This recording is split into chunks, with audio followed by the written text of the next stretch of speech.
Clues help readers know how to read a story. Any reader can be an expert reader. It's not magic that brings stories to life. It's paying attention to what you read.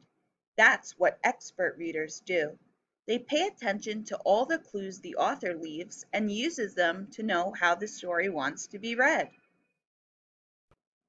Wait, what clues? Where? I'm wondering if today we can work together to investigate this big question.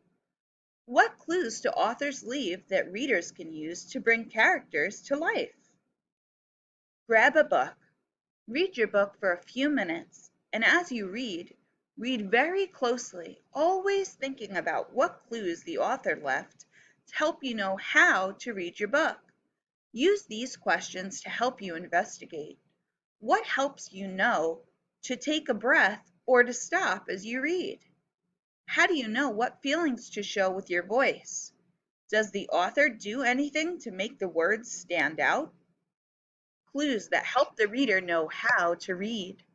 Punctuation at the end, punctuation in the middle, special print, bold, italic, capital, dialogue, pictures.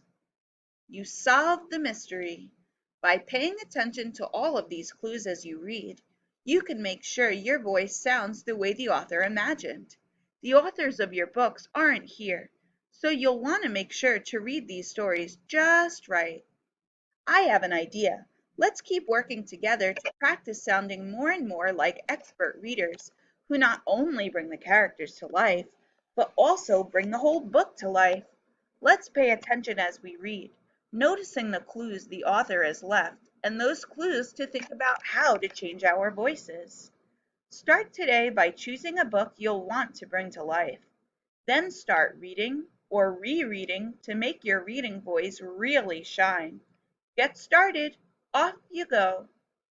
Readers, remember to pay attention to all the clues in your books that help you know how your voice should sound as you read.